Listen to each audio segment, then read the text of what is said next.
Walah. Lagi ngombe juga. Apa? Lah yo Rais di-invite kok reso ternyata lagi ngombe ternyata. Ya apa, Wim? Biasa dok, bahas mitos-mitos. Mitos. Oke. Ada cerita juga ya, cerita sih ya. Apa? Cerita Cerita. dulu lah. Oke, Iya. cerita. Oke. Yang pertama, cerita tentang mitos. Sebetulnya gini loh, yang namanya Apa? Apa? Sebetulnya itu Jan. gini. Dalam sebuah mitos biasanya ada terselip sedikit kebenaran. Itu, gitu ya, Iya, itu ya. Ya. iya betul. Mitos itu ya dalam sebuah mitos itu omong kosong kabeh, tapi dalam sebuah mitos biasanya terselip sedikit kebenaran. Itu bagian dari mitos. Nah, sekarang kalau mitos tentang jantung ini ya, tentang jantung. Pada dasarnya istilah jantung itu misalnya ya, istilahnya gini, heart itu ya, orang yang mengatakan heart itu. Heart itu kalau dalam bahasa Indonesianya, heart itu adalah hati gitu ya, itu ya. Ya itu hati itu. Itu adalah hati itu. Tapi kalau kemudian sebetulnya itu hati dari heart to heart itu dari hati ke hati. Tapi sebetulnya yang namanya organ yang disebut heart itu bukan hati tapi jantung gitu. Ya, itu jantung gitu. Itu jantung.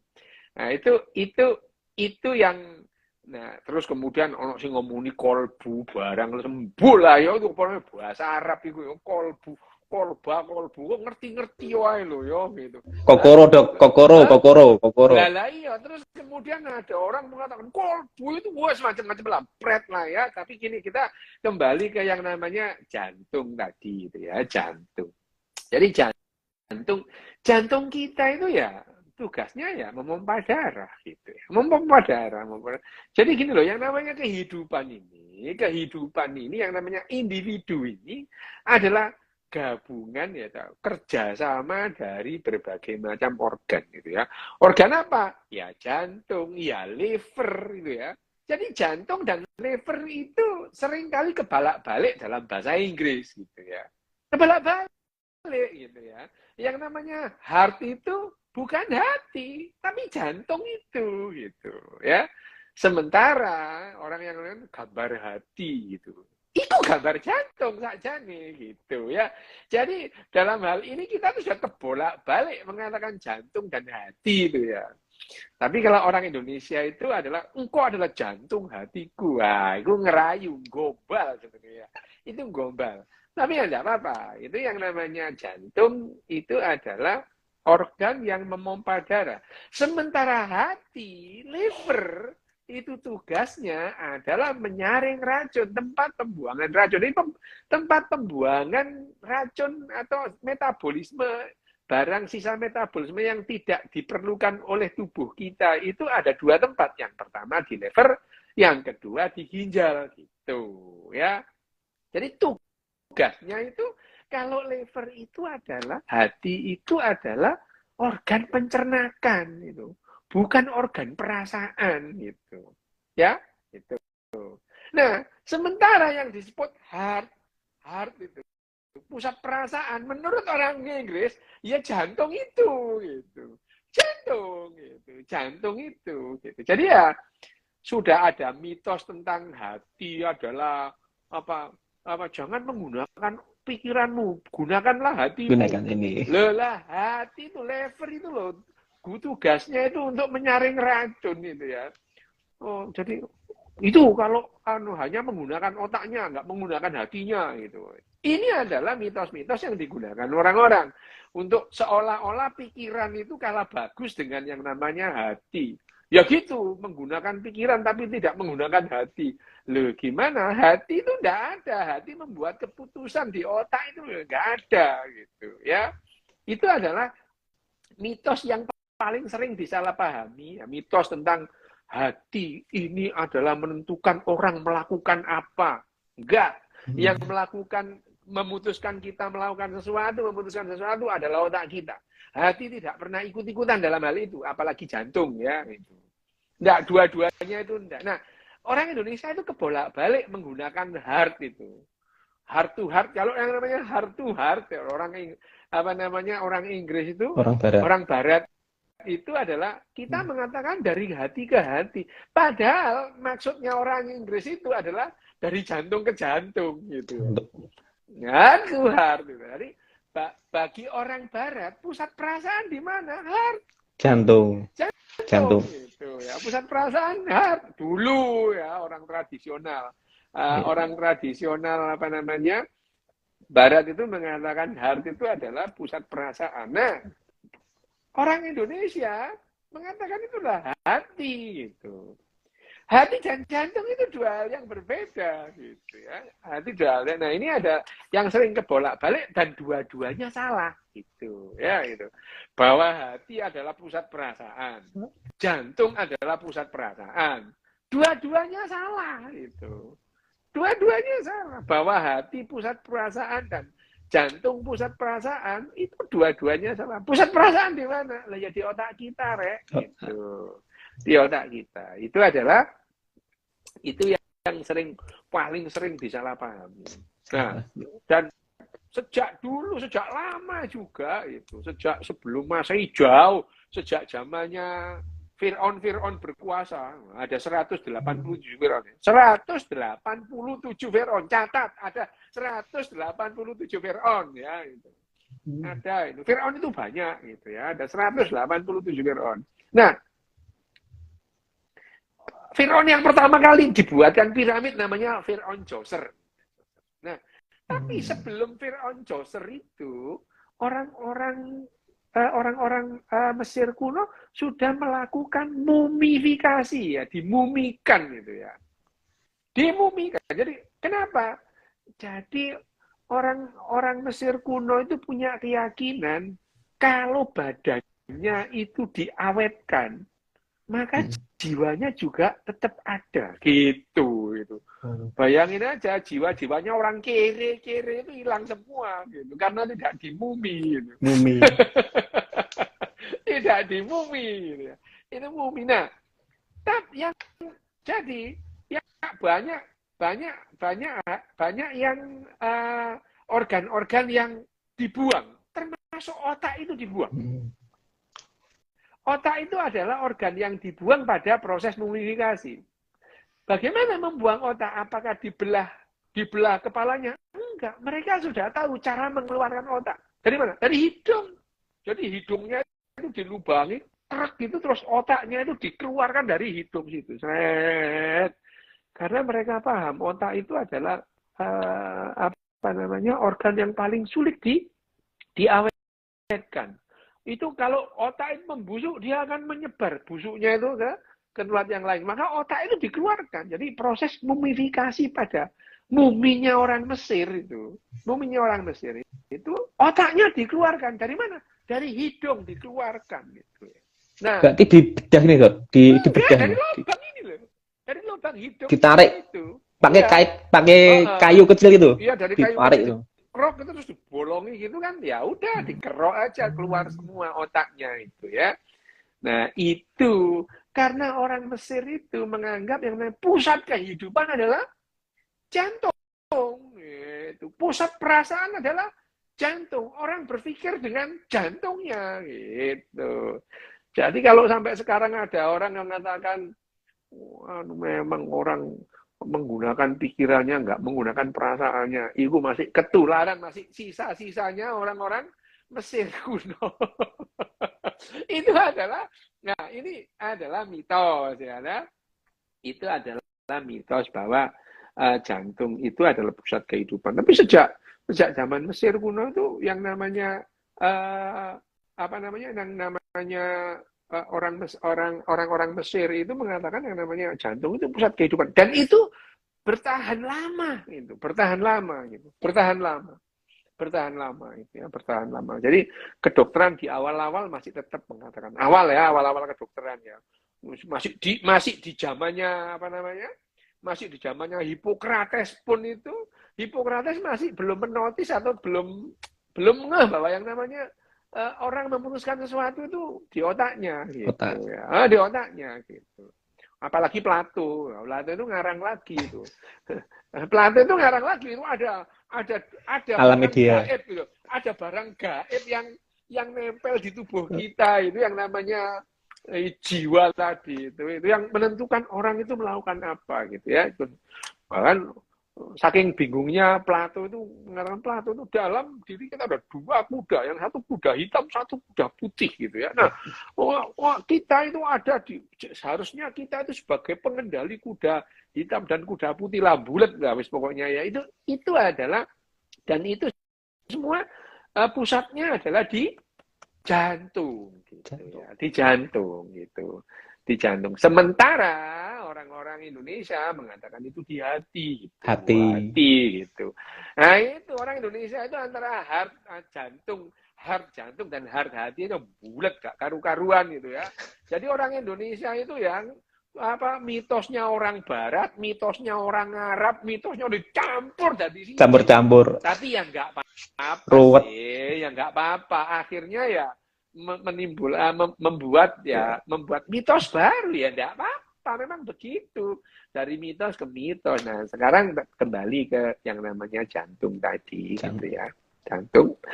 Sekarang kita paham ya, pada saat William Harvey menemukan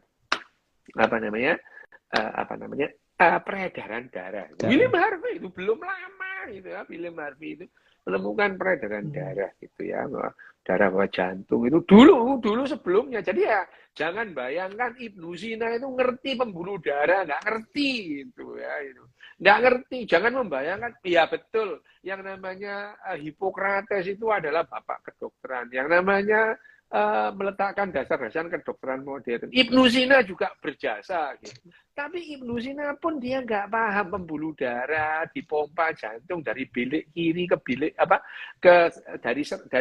dari serambi kanan ke bilik kanan, terus kemudian dipompakan ke jantung, masuk ke serambi kiri, terus masuk ke bilik kiri, terus dipompakan ke seluruh tubuh. Itu yang namanya Ibnu Sina nggak paham itu. Nggak paham itu, nggak paham bahwa bahkan Ibnu Sina itu juga melanjutkan atau meneruskan keyakinan yang diciptakan Hippocrates itu tentang 4 humor. Nah, kemarin kita bahas itu. Jadi 4 cairan dia. 4 cairan itu, 4 humor itu yang dicetuskan ya, dicetuskan oleh Hippocrates awal-awalnya itu. Dan Ibnu Sina mengiyakan itu, mengamini dan melanjutkan. Dan ada orang pemikir yang jadi dokter namanya Galen itu, sama Galen, dan dia Galen itu menjelaskan lebih rinci tentang 4 cairan itu, 4 humor itu. Nah, ada pengikutnya Galen yang namanya Vesalius itu, yang sebetulnya dia kepingin menunjukkan sebenarnya yang namanya Vesalius itu adalah pendukung Galen. Dia itu fans berat Galen dan fans berat Hippocrates. Jadi dia tuh yakin banget ada 4 humor itu, sehingga Galen itu Vesalius itu membongkar jenazah itu. Dia betul-betul meneliti mana ini cairan, jadi nggak nemu dia itu. Akhirnya penemuan Vesalius itu yang meruntuhkan 4 cairan itu. Keyakinan itu, keyakinan tuh tanpa bukti apapun gitu ya. Yang namanya 4 humor itu adalah keyakinan, nggak ada buktinya gitu, nggak ada buktinya. Hanya bahwa yang namanya misalnya ada cairan hitam ya, siapa namanya Hippocrates melakukan cocokologi di situ, karena sebelum Hippocrates orang sudah melakukan bekam itu, sudah dilakukan itu sebelum Hippocrates itu. Sebelum Hippocrates orang melakukan bekam itu, dan itu adalah cairan warna hitam gitu ya. Dan nah itu itu yang disebut cairan hitam gitu ya. Nah, tapi ternyata cairan hitam dalam tubuh kita itu tidak ada. Dan usut ternyata cairan hitam itu ya cairan merah yang keluar dari pembuluh Tubuh. darahnya. Pembuluh Nah, darah. setelah William Harvey itu menemukan yang namanya Peredaran darah. peredaran darah, dan kemudian di abad pertengahan mulai orang memahami, oh orang itu kalau luka otaknya, kepalanya, dia itu mengalami gangguan gitu. Ya, pengalaman. Jadi mulai mereka memahami bahwa yang namanya ini ya, yang membuat orang bergerak-gerak ini bukan di jantungnya, tapi otaknya yang memerintahkan tangan bergerak gitu ya. Jadi akhirnya bahkan di abad-abad ke-19, di awal abad ke-20 sudah lengkap itu yang namanya anatomi atau istilahnya peta bagian otak mana yang mengendalikan mana, itu sudah tahu gitu ya. Bahkan itu ya, ini adalah motorik lidah, itu sudah diketahui sejak akhir abad ke-19 gitu. Nah, itu yang namanya akhirnya sejak saat itu ya orang dokter sudah tahu bahwa yang namanya jantung itu tugasnya memompa darah gitu. Penting loh ya, penting itu. Sepenting apa ya? Setiap bagian dari tubuh kita ini penting. Kulit kita ini penting gitu ya. Kulit kita ini penting gitu. Karena kalau tanpa kulit, cairannya keluar terus gitu. Kamu kalau tahu orang yang namanya orang luka bakar itu, dia itu dehidrasi, cairannya keluar terus gitu ya itu. Nah, itu. Ini cairannya keluar terus. Jadi ya, Kirain orang yang tertutup, Dok. Kirain malah tertutup pori-porinya, kan ya? Oh ya, luka bakar itu ya. Tuh, cairannya bahkan yang keluar itu protein gitu ya. Protein gitu. Wah, itu dia akan mengalami dehidrasi dalam waktu pendek dan mati. Jadi ya kulit pun penting, rambut juga penting. Tidak ada yang tidak penting dalam tubuh kita itu. Penting mana? Yang namanya untuk kehidupan ini misalnya otak apa lever itu. Nah, kalau tanpa lever sebentar aja otaknya juga mati. Juga mati. Ini ada yang nanya ini, pentil susu lanang pentingnya apa gitu ya. Ya. Nah, itu ya. Pentil susu lanang pentingnya apa gitu. Itu kelihatannya tidak penting, tapi pada saat kamu mengalami di fase-fase awal yang namanya morfologi penting itu. Pada saat embriologi itu penting itu. Perkembangan yang namanya setiap organ itu pada saat yang namanya embriologi itu penting. Jadi kalau kemudian tidak terbentuk kelenjar susu misalnya pada saat embriologi awal, ya udah kamu nggak bakalan hidup gitu. Ya nggak bakalan hidup itu. Jadi pentil susu bagi anak penting pada saat perkembangan embriologi gitu. Kalau kelenjar susumu tidak terbentuk, berarti kamu mengalami yang namanya anomali gitu. Dan anomali pada saat kelenjar susu terbentuk itu biasanya dibarengi dengan anomali-anomali yang lain. Yang namanya terlahir dengan multiple congenital anomali. Enggak duwe susu, utek emek separuh gitu ya. Gitu. Jadi penting enggak? Loh, ya penting itu. Penting itu. Tetap penting susu bagi lanang penting itu pada saat awal kehidupan gitu.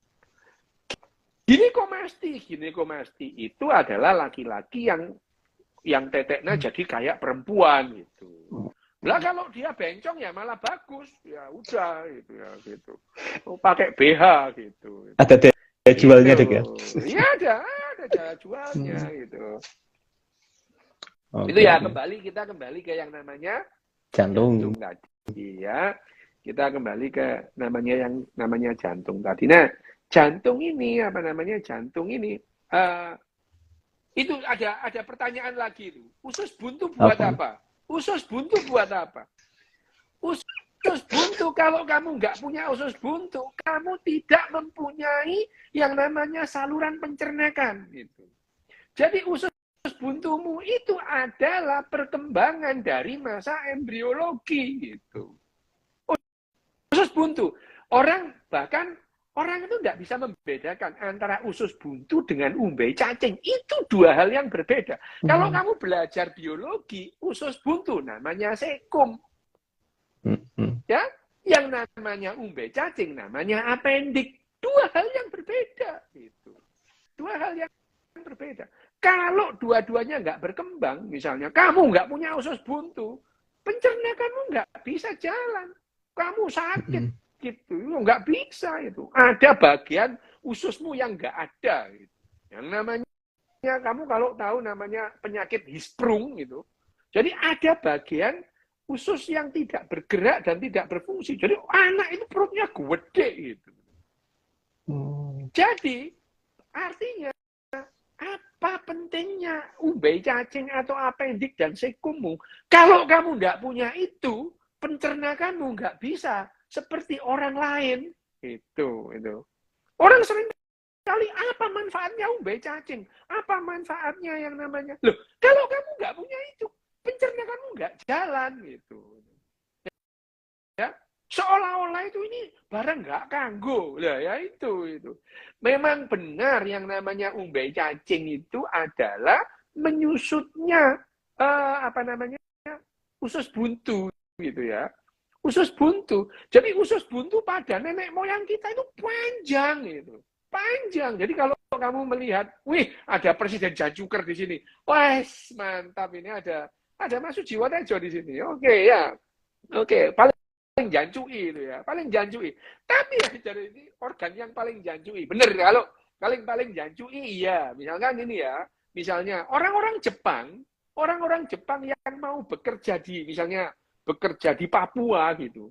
Sebelum berangkat itu apendiknya harus dipotong meskipun nggak sakit gitu. Jadi operasi apendik untuk supaya dia nggak appendicitis gitu ya.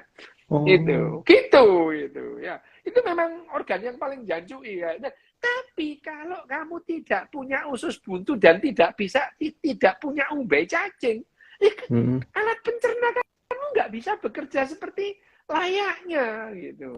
Jadi penting, penting gitu. Lebih penting mana yang namanya umbai cacing dan sekum usus buntu dengan lambung? Sama pentingnya. Kalau itu nggak ada, pencernakanmu nggak beres gitu. Gitu ya, gitu. Memang benar bahwa yang namanya umbai cacing itu adalah usus buntu dari nenek moyang kita, leluhur kita sebelum manusia yang mengalami rudimenter namanya. Rudimenter gitu. Tapi kalau itu nggak ada, loh ya tetap aja organ penyernakan kita tidak bisa bekerja sebagaimana yang seharusnya, tidak bagus gitu. Jadi kamu mengatakan seolah-olah yang nggak penting kabeh gitu. Kamu aja yang nggak tahu pentingnya gitu. Penting kabeh gitu. Misalkan kalau gitu. berarti gak beres pencernakannya. Kembali lagi. Ini goblok diulang-ulang ya gini nih. Itu penting, Pak. Itu padahal pertanyaan itu ya. Ini ya goblok diulang-ulang ya gitu udah dijelaskan. Itu pentingnya pada saat masa embriologi gitu. Kalau kamu nggak melewati itu ya nggak punya pencernakan gitu. Ya seperti rambutmu itu rambut dipotong ya nggak apa-apa. Apakah dengan tapi rambut itu penting. Lah kalau penting ngapain dipotong? Itu pertanyaan orang goblok tapi dibolan-baleni gitu ya. Dikasih tahu bahwa itu pentingnya pada saat masa embriologi supaya pada saat lahir dan pada saat itu kemudian ini pencernakanmu itu bagus itu. Lah kalau kamu terlahir tidak punya sekum, tidak punya umbai cacing, kamu mengalami anomali pada yang namanya pencernakan gitu. Kulop fungsinya apa? Nggo bakso iki lambene yo.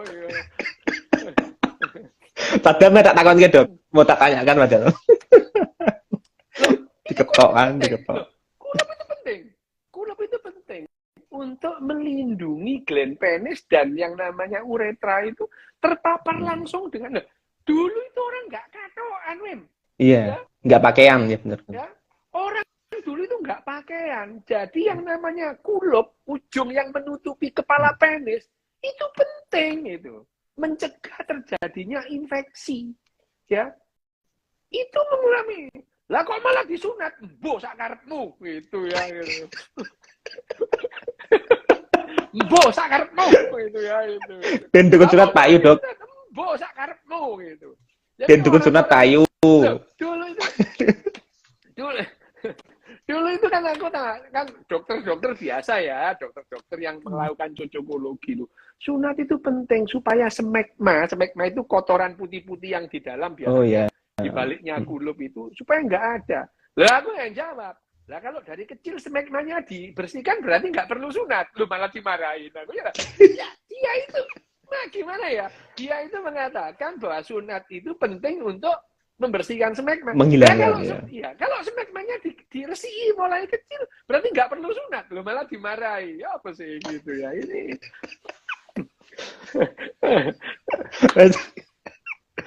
Oke dok, ini dok, ada yang tanya ya. Kalau pertanyaan aja. Pertanyaan ini loh. Apa? Ini kan masalah jantung lah, masalah gatel ini loh. Lagi pertanyaan tentang jantung dok. Ini pertanyaan tentang jantung. Masalah jantung, yore duduk gatel. Kau ngerti gatel? Ini dok, pertanyaan apa nih? Aku nggak tahu. Dok, SVT apa bisa disembuhkan dengan ablasi apa nih? SVT? Bisa. Apa disembuhkan dok, SVT dok? Ya takono no deh ya, SVT apa? Oh, iya. Loh, iku lho, ana sing takon. Dok, sunat enggak? Aku disunat mbek bapakku mulai lahir gitu. Gawa gunting mau gawa apa, Dok? Pokoknya ngerti-ngerti wis sunat ae ngono. Oke. Iki bahas masalah gatel iki. Balik jantung. Ayo. Ya, ini jantung, Dok. Posisi tidur, Dok. Ya kan jantung nak menghadap kiri apa ini? Bikin sakit jantung apa enggak? Oh, ya iku posisi tidur. Itu enggak. Gimana? Jelaskan. Apakah posisi tidur bisa bisa membahayakan jantung? Adakah posisi tidur yang membahayakan jantung? Ada. Kalau kamu tidur di atas pisau, rel kereta api, jantungmu itu bahaya. Gitu. Kalau dadamu di atas rel kereta api itu adalah cara tidur yang salah. Gitu. Tapi kalau kamu di kasur, miring, mengkurep, jengking, gak ada masalah. Gitu. Oke. Mitos, oke. Ini dok, mitos lagi dok. Mengapa jantung dianggap otak kedua jadinya dok? Itu yang menganggap siapa, dok? Orang yang itu yang menganggap siapa, jantung otak kedua itu adalah orang yang nggak paham, alias orang geblek ya, wis itu nggak ada otak kedua. Gitu. Otak ya otak, gitu. Jantung ya jantung. Gitu mulai. Kenapa ibu hamil lebih sering merasa cemas, dok? Oh ya, itu. Ya, itu loh ada orang yang namanya AV block ya. Kalau ada orang hamil merasa cemas karena terjadi perubahan hormonal, ya. Jadi orang hamil mengalami perubahan hormonal. Jadi ada orang hamil yang mengalami episode mirip dengan yang namanya premenstrual syndrome. Itu ada gitu. Ada gitu. Bahkan ada orang yang mengalami baby blue itu ya. Jadi pada saat habis melahirkan itu dia sebenarnya baby blue itu depresi sih gitu ya. Baby blue itu bentuk depresi gitu. Itu karena perubahan konstelasi hormon gitu, hormonal. Iku ono sing pinter hamil perubahan hormonal. Wah, puji pinter gitu.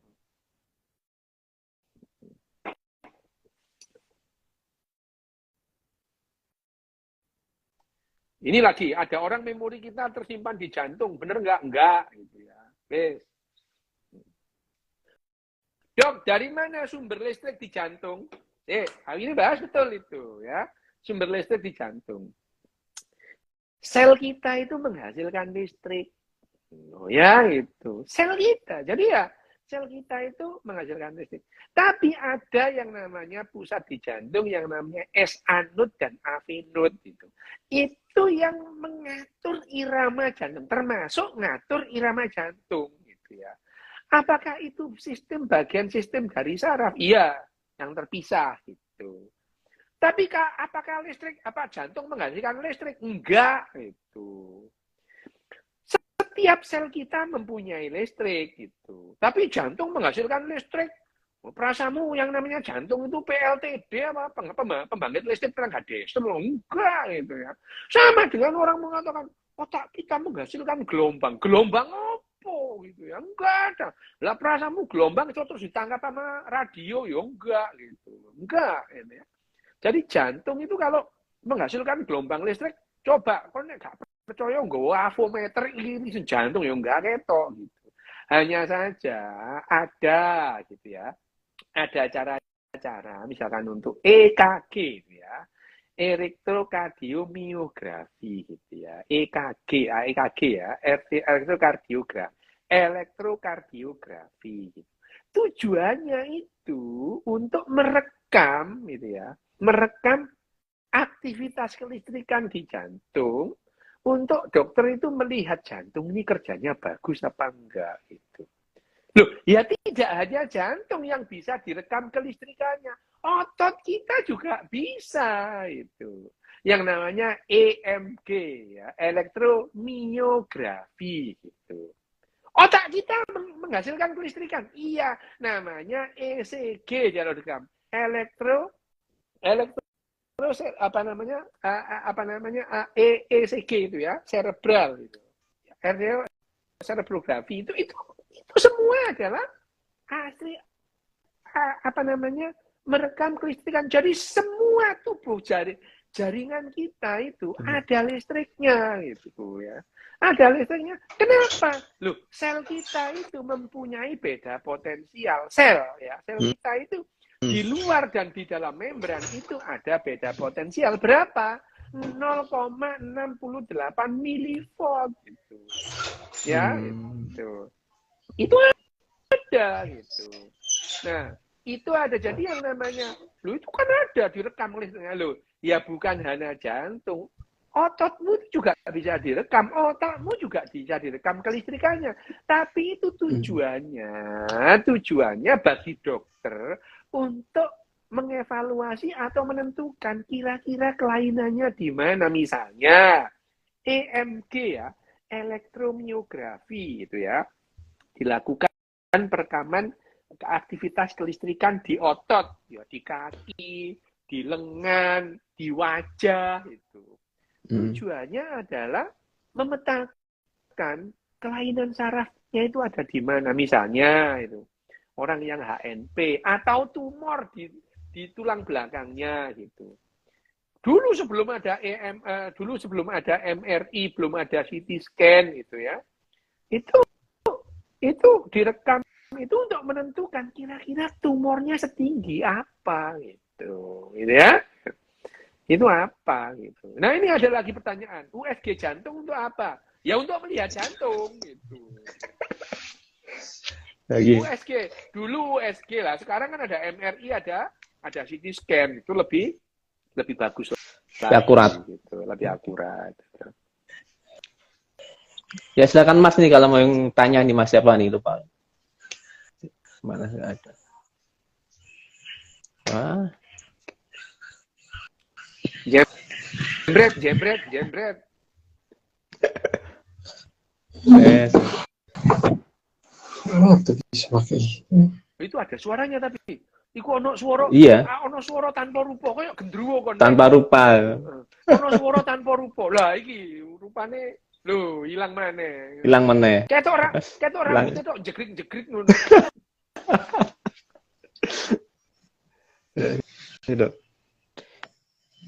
Itu ada yang tanya Mas, ada yang tanya agak sensitif nih. Apa? Cara mati tanpa rasa sakit. Iya, tanpa mati caranya mati tanpa rasa sakit. Lho lek wis mati yo enggak sakit rek ngono. Loh, kalau mati itu kamu sudah nggak punya rasa sakit. Jadi gimana caranya mati tanpa rasa sakit? Yo mati yo gitu. Itu kamu nggak akan sakit gitu. Atau mungkin kamu pengen tahu misalnya cara bunuh diri tanpa rasa sakit gitu maksudnya. Iya, itu maksudnya.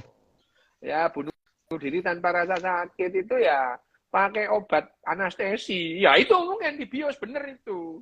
Di bios obatnya bios dibanyakin, mati kamu itu. Mati itu. Ini kalau kepingin mati tanpa rasa sakit, loh mati itu sudah nggak sakit, gimana toh? Itu. Mati tanpa rasa sakit. Loh ya mati itu ya nggak sakit, orang otaknya sudah tidak Nggak punya kerja. aktivitas apa-apa. Jadi yang namanya rasa nyeri, rasa sakit itu aktivitas otak. Lah kalau kamu mati, kamu nggak punya rasa sakit. Kalau nggak percaya mati nanti cerita ke aku.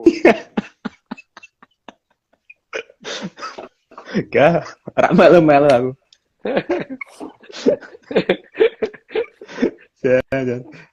Ini dok, hipertensi dan hipotensi berhubungan dengan penyakit jantung kah? Apakah berhubungan? Bisa. Gitu. Nah, yang namanya hipertensi, karena yang namanya hipertensi itu kan ya namanya yang diukur itu kan tekanan jantung sebetulnya gitu. Ya itu. Yang diukur itu kan tekanan jantung gitu. Tekanan jantung yang diukur. Jadi ada tekanan sistolik gitu. Sistolik jantung. Nah, ada yang namanya tekanan sistolik, ada yang namanya tekanan diastolik gitu. Sebenarnya tekanan diastolik itu apa sih gitu? Itu adalah tahanan perifer pembuluh darah gitu ya. Tahanan perifer pembuluh darah. Itu yang disebut tekanan diastolik gitu. Apakah ada hubungannya? Hampir selalu ada gitu. Hampir selalu ada hubungannya dengan jantung. Loh, ada nggak penyakit yang sebetulnya tidak berhubungan dengan jantung? Loh ada gitu. Misalnya apa? Misalnya ada tumor di otaknya, atau ada perdarahan di otaknya, atau stroke gitu ya. Dia mengalami hipertensi gitu ya. Hipertensi itu kenapa gitu? Ini biasanya keluarganya bilang, biasanya nggak pernah dok tekanan darahnya tinggi. Iya, ini tekanan darahnya tinggi karena ada darah di otaknya. Di tempurung kepalanya itu ada tambahan massa, sehingga tekanan di dalam kepala itu sangat tinggi gitu ya. Nah, untuk memenuhi kebutuhan oksigen otak itu, jantung itu memompa dengan keras sehingga tensinya naik. Itu. Jadi penyakit misalnya hipertensi yang muncul pada orang yang mengalami stroke itu bukan kelainannya bukan di jantung, kelainannya di kepala. Nah, itu. Ya, itu. Iki ono gini nih, dok, kok pertanyaanku gak dijawab? Kamu itu merasa pertanyaannya penting. Apa? Lu gak tahu, dia tuh kok merasa penting gitu loh. Kalau pertanyaannya harus dijawab itu. Itu sih mau ngerata aku. Itu ada itu. Dok, kok pertanyaanku gak dijawab? Makanya, jadi gini loh ya, kita itu jangan merasa penting. Jadi kalau pertanyaan kita nggak dijawab itu kita nggak baper. Sewot. Gitu. Ya, apa pertanyaan? Kita jawab pertanyaan ini acak kok sekelihatannya kok itu ada yang nggak dijawab terus baper. Gitu. Makanya jangan merasa sok penting gitu. Oke. Ini dok, berarti disuin. Ini dok itu, apakah orang temperamen bisa dirubah? Orang temperamen. Orang temperamen bisa berubah nggak? Ya bisa dioperasi kepalanya, otaknya bisa. Dioperasi otaknya.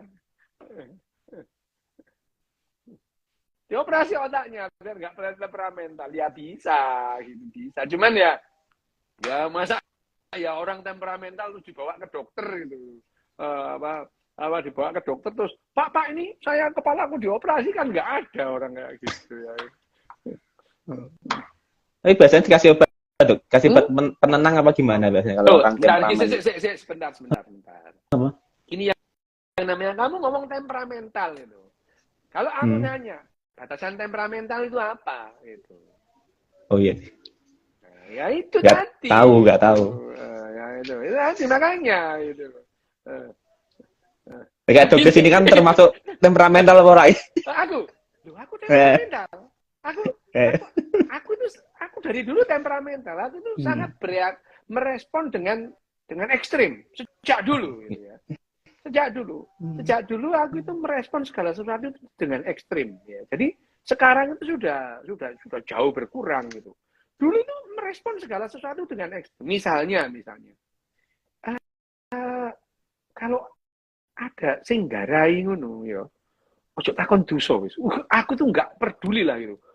Iya itu pernah sampai ah, aku ini mem ya di timeline kemarin cerita aku gigit kupingnya. Aku kelas 6 SD gigit kupingnya anak kelas kelas 2 SMA gitu. Kelas 2 SMA. Ya, itu aku kelas 6 SD gitu. Habis berantem sama karena adikku disundutin rokok ya rokok mati pakai tegesan gitu ya. Yang nyundutin itu anak SMP kelas 2 gitu. Wah, so tak sawur karo apa wedi gitu ya. Masih teko tak berkelahi aku berantem sama kakaknya. Aku kelas 6 SD berantem sama anak kelas 2 SMA. Bukan tandingannya sih sebetulnya. Oh, kalah lah aku benjut kabeh bunyi gitu ya. Punya lah, aku tuh sudah melek gak iso lah.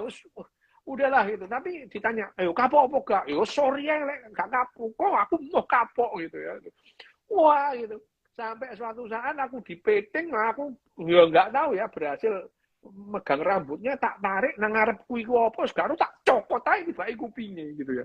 Gue ya gitu. Itu Kayak Mike Tyson gitu. karena Jadi sebelum namanya Mike Tyson itu menggigit kupingnya Evander Holyfield, aku sudah menggigit kupingnya anak ini gitu. Sampai somplak separuh gitu. Nah, itu tapi ya kalau aku ini dibilang temperamental ya iya sih sebetulnya gitu. Hanya temperamentalku itu ya gini-gini ini sekarang gitu ya. Enggak lagi mukul atau enggak lah gitu, enggak. Sekarang aku terakhir mukul itu waktu waktu masih jadi dokter masih di mana di Kalimantan itu mukul aku. Tapi setelah itu enggak lah gitu. Enggak gitu. Enggak. Tapi mukulku itu juga karena digarai. Aku enggak pernah cari gara-gara. Enggak pernah cari gara-gara gitu. Enggak pernah cari gara-gara. Aku digarai. Kalau ada orang yang garai, wis ojo takon dosa gitu. Jadi apa bisa aku disebut temperamental? Ya bisa gitu. Tapi enggak baperan gitu. Enggak baper gitu. Oke, Dok. Ini saya tanya lagi, Dok. UBC. Kenapa gangguan jantung mempengaruhi fungsi kognitif dan memori? Tidak semua sih, gitu. Tidak semua. Tapi kalau orang itu mengalami gangguan jantung atau misalnya sampai gagal jantung, gitu ya pasti kognitif dan memorinya terganggu. Kenapa loh? Aliran darah ke otaknya berkurang, gitu ya. Gitu. Jadi ada orang misalnya mengalami gangguan jantung. Gini ya, orang kalau mengalami gangguan jantung biasanya dia pasti bisa mengkompensasi itu ya. Nah, akan menjadi masalah kalau sudah pada fase dekompensasi. Jadi jantung tidak lagi bisa mengkompensasi gitu ya. Sehingga kebutuhan darah di jaringan itu tidak terpenuhi, termasuk otaknya gitu ya. Jadi kalau tekanan darahnya turun gitu. Orang itu bisa delir antara sadar dan tidak gitu. Ya, gitu. Ya jangankan kognitifnya, kesadarannya aja turun gitu ya.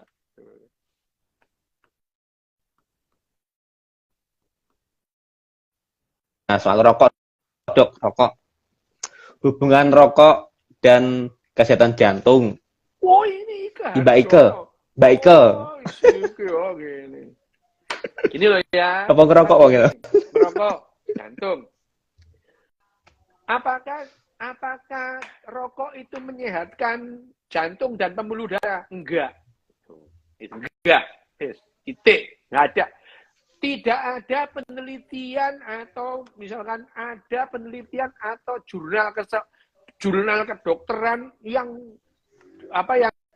jurnal kedokteran yang disubmit di segala macam jurnal kedokteran dunia itu yang mengatakan rokok ada manfaatnya. Nggak ada. Kalau ngomong soal alkohol, itu masih 50-50. Orang ada yang menyoroti manfaatnya, ada orang yang menyoroti bahayanya. Tapi kalau soal rokok ini enggak. Gitu. Kenapa? Gini, rokok itu manfaatnya untuk apa? Gitu. Rokok, gitu ya. rokok itu manfaatnya untuk tubuh kita itu apa? Untuk tubuh kita, rokok itu memberikan advantage atau keuntungan adalah menurunkan stres. Iya, kalau otak kita ini terus kemudian terpapar yang namanya nikotin, bukan rokok ya, nikotin gitu ya, nikotin gitu ya, nikotin itu terus kemudian stresnya turun. Jadi sebetulnya nikotin itu merupakan anti stres, anti depresan gitu ya, anti stres otak kita. Gitu. Hanya saja gitu ya, hanya saja orang perokok dengan yang tidak perokok, itu yang perokok lebih gampang stres atau lebih sering stres. Kenapa?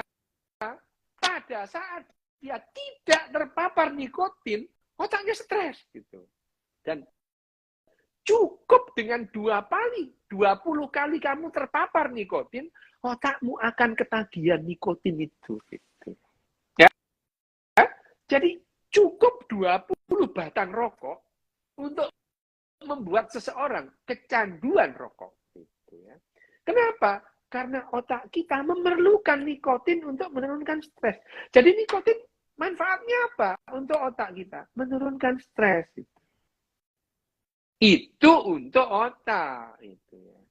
Sementara nikotin itu pengaruhnya untuk jantung dan pembuluh darah. Nah, itu memberikan kerugian. Gitu. Kenapa? Pembuluh darah kita itu pada umumnya pembuluh darah kita kalau kena nikotin dia akan namanya vasokonstriksi gitu. Demikian juga dengan jantung gitu ya. Detak jantungnya akan melemah, memperkuat akan dengan nikotin itu memperkuat itu. Kenapa? Karena yang namanya pembuluh darah kita itu menyempit gitu. Menyempit itu. Dan untuk mengimbangi yang namanya debit ya, debit air, debit darah itu ya, kardiak outputnya itu tekanan jantungnya itu menguat karena pembuluh darahnya menyempit itu ya, supaya mengalir lebih lancar. Memang ada 2%, bayangin ya, 2% orang, 2% populasi manusia yang namanya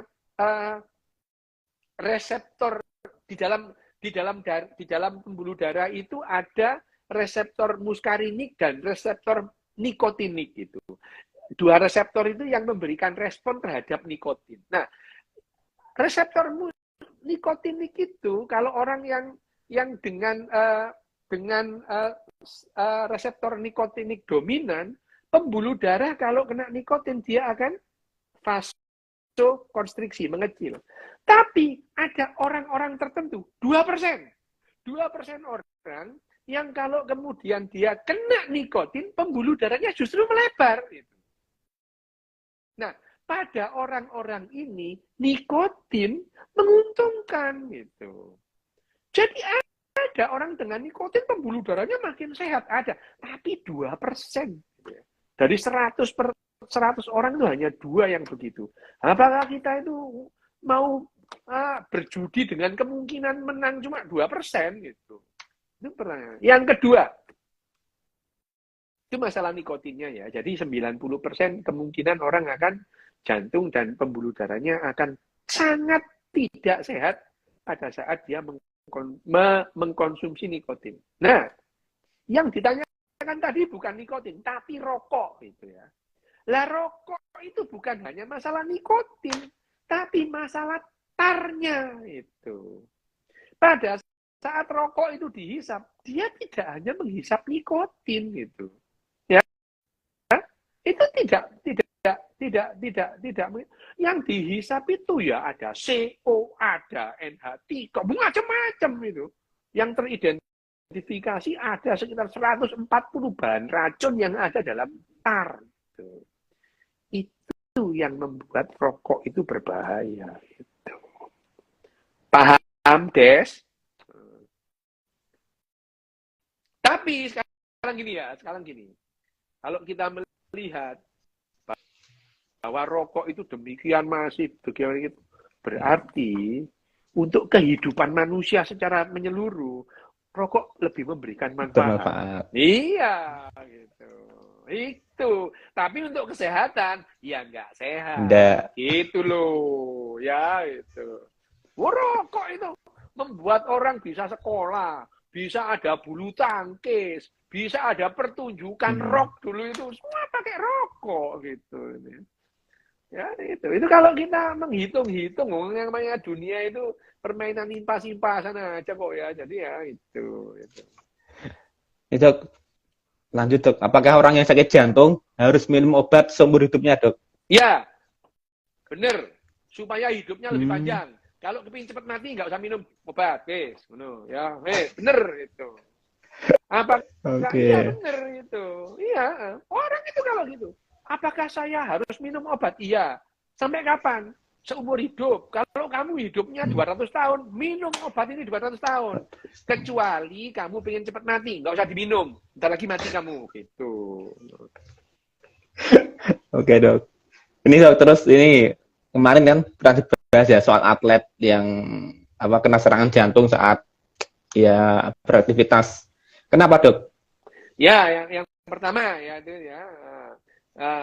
Sopo ngomong ciri wali rata-rata merokok itu, ciri ngawur itu. Wali murid dok, wali murid ya, wali murid merokok. Ini orang gini, kita pernah membahas yang namanya olahraga itu. Olahraga yang sehat adalah olahraga rekreasi, bukan olahraga kompetisi gitu. Ya, dan olahraga kompetisi aman dilakukan oleh orang, terutama laki-laki, sebelum dia umur 35 tahun. Ya. Laki-laki di atas 35 tahun melakukan olahraga kompetisi, itu resikonya mati pada saat melakukan itu. Gitu. Ya, gitu. Kenapa? Iya memang. Jantung manusia itu, laki-laki ya, terutama itu pada saat umur 30, 35, 40 itu mengalami penurunan gitu ya. Jadi olahraga yang paling enak itu yang paling sehat. Bahkan sebetulnya sejak muda, sejak awal itu memang olahraga kompetisi itu tidak sehat gitu. Coba aja kamu lihat itu pelari cepat, mana ada yang panjang umur gitu. Nggak ada gitu. Kita punya Mardi Lestari gitu. Wah, nggak ada sudah, masih muda. Kita dulu pernah punya tahun 70-an itu ya, kita punya trio bersaudara Kapisa bersaudara. Leo Kapisa, Timo Kapisa, Alex Kapisa. Ini kalau turun ini ya, kalau turun di gelanggang atletik nggak ada lawannya gitu ya. Ya, nggak ada lawannya. Timo Kapisa, Alex Kapisa, dan Leo Kapisa itu pelari cepat gitu. Ya mati semua, mati muda itu. Ben Johnson mati muda. Ya udah, pelari cepat itu mati muda semua.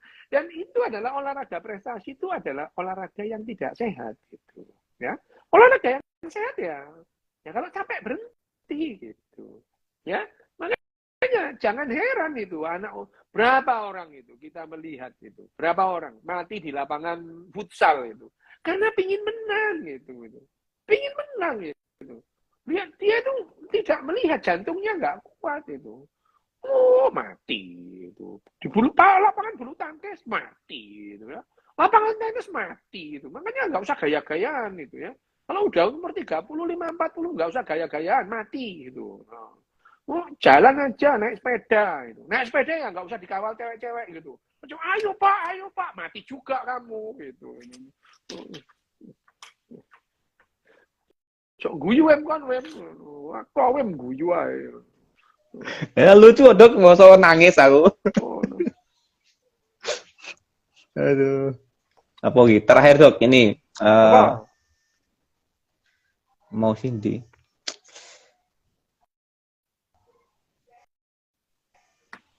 Apa? Di sini mau lupa dok dari kartu kualitas.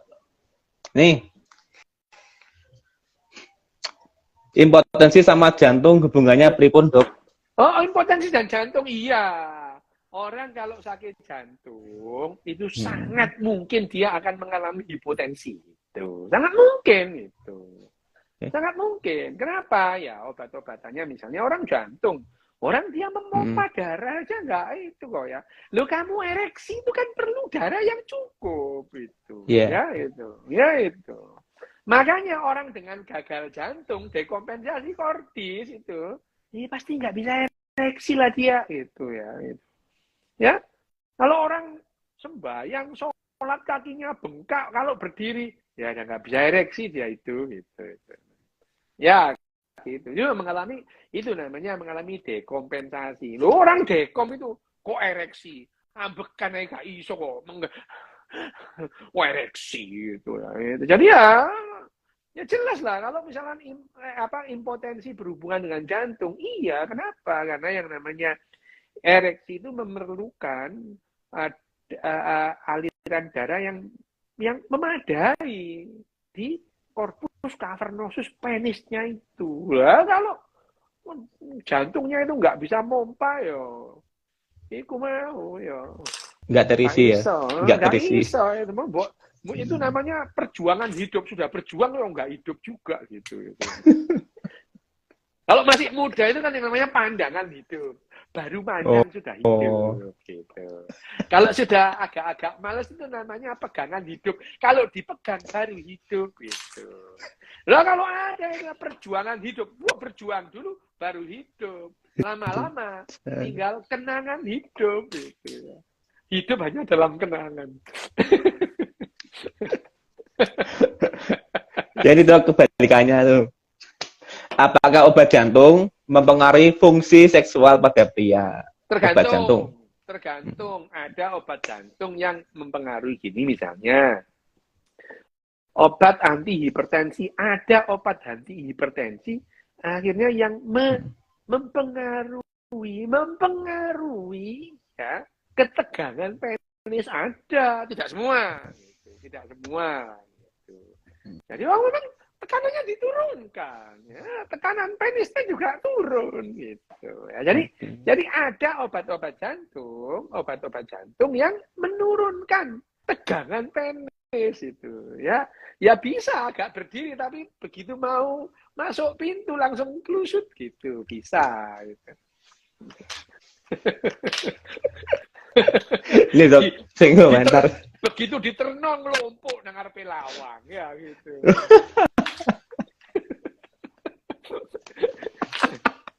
Masa? Lompok. Ya, wes dok. Wes, wes iki wis Jam 9. Iya dok. Anu, wes saru, wes mari biar. Ya dok, terima kasih Dok Des untuk malam hari ini. Oke. Terima kasih semuanya. Salam bahagia untuk kita semua.